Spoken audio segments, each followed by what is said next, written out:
Thanks for joining us on 9 News at 10. I'm Jennifer Meckles. We're going to talk about Powerball and football in just a few minutes. But our top story this evening is actually in Weld County, where an abandoned gas well started leaking earlier today. Front Range Fire Rescue says the well, which is owned by Chevron, started spewing water and hydrocarbons today.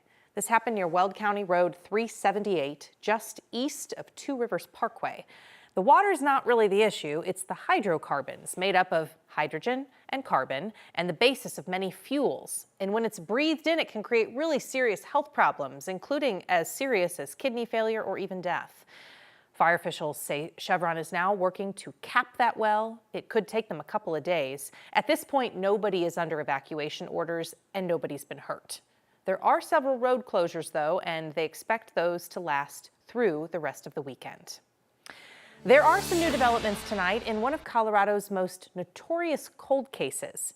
Dozens of items collected in the JohnBenet Ramsey case are now being tested for DNA. This is part of a renewed effort to find the 6-year-old's killer. JohnBenet's family told all of this to our reporting partners at the Denver Gazette. It's been nearly 3 decades now since she was strangled to death inside her home in Boulder. And her family that was speaking to the media did not say exactly what is being retested, only that it's happening at the Colorado Bureau of Investigation.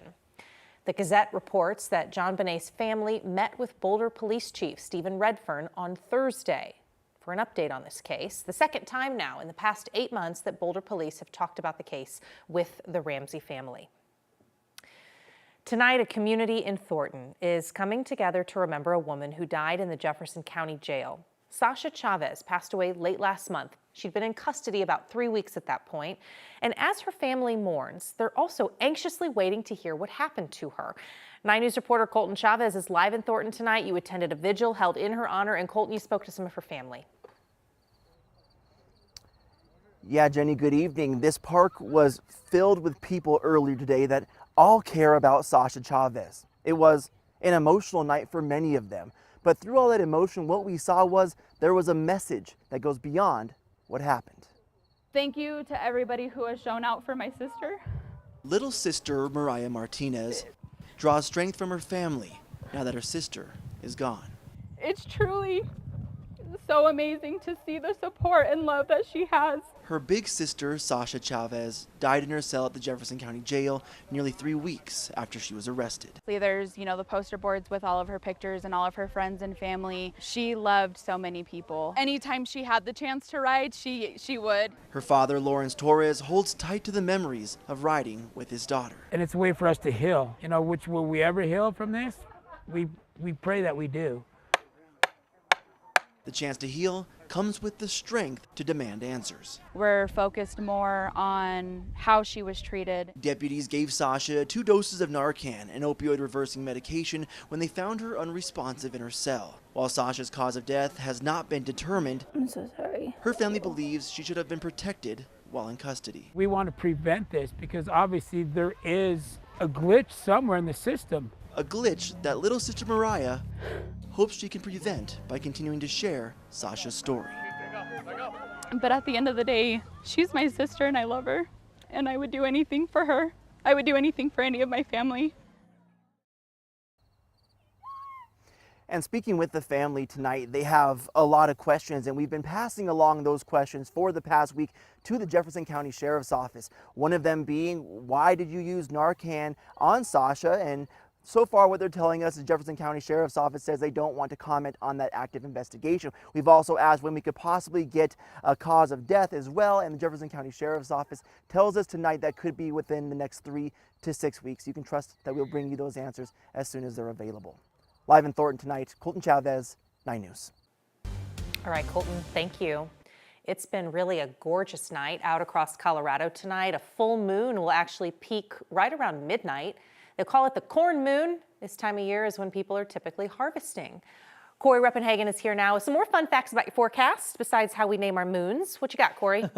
Well, I think there's probably about a 20% chance that Nick Bonito gets 3 sacks on a rookie quarterback tomorrow, but we'll also have about a 20% chance of a light rain shower moving through the stadium during game time. Not high impact stuff, 80-degree temperatures, really a nice night for football there. Game starts at 2 o'clock in the afternoon. Today was really nice as well. We started this day out with the coldest temperature that we've had in 102 days. 43 degrees, made it all the way up to 81 here in Denver.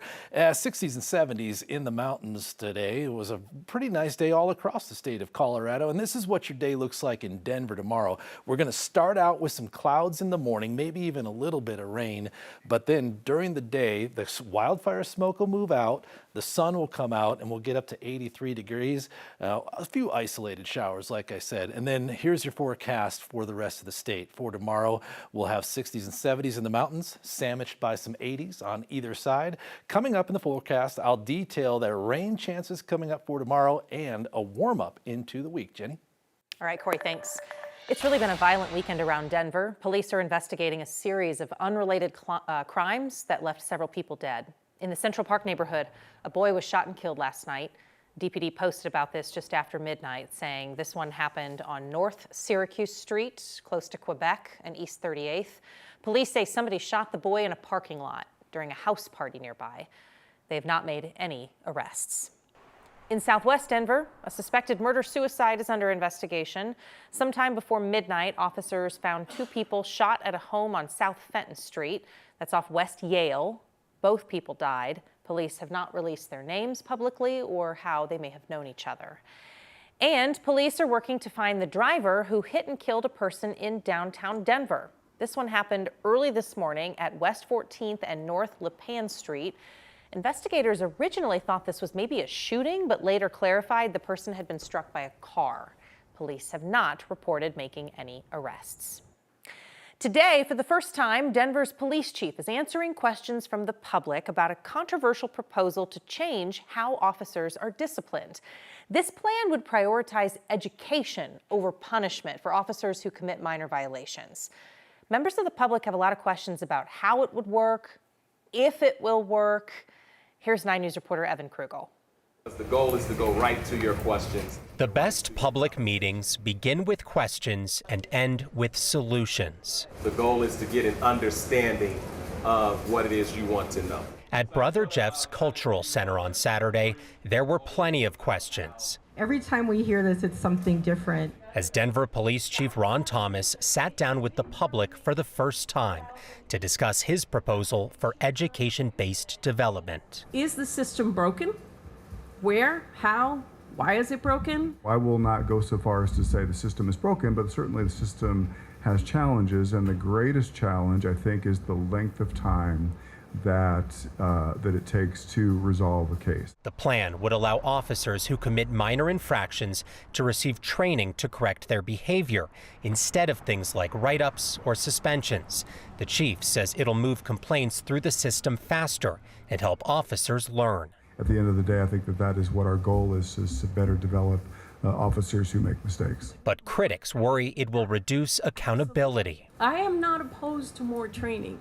I don't believe anyone is opposed to more training. It is a completely different thing when you're saying that there will be no accountability. Chief Thomas took questions for nearly 2 hours, but despite offering plenty of answers, the questions still remain. Does that satisfy your question? No, but I'll accept it. Thank you. Okay. That was Evan Krugel reporting. A public comment period is now open that runs through September 30th. The most serious violations by police would still not be eligible for education-based development. Those officers would still go through traditional punishments.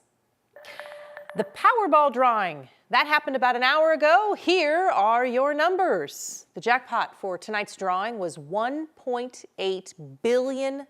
This is one of the largest in U.S. history. We probably aren't going to find out about any winners until tomorrow morning at the earliest, but we can hope. We can all hope. We saw lots of long lines at convenience stores around the country this weekend as people bought their tickets last minute today. If someone wins the big prize, it's also unlikely that they'll immediately come forward. Lottery winners can stay anonymous. In some cases, they'll hire an attorney to work as a lottery broker.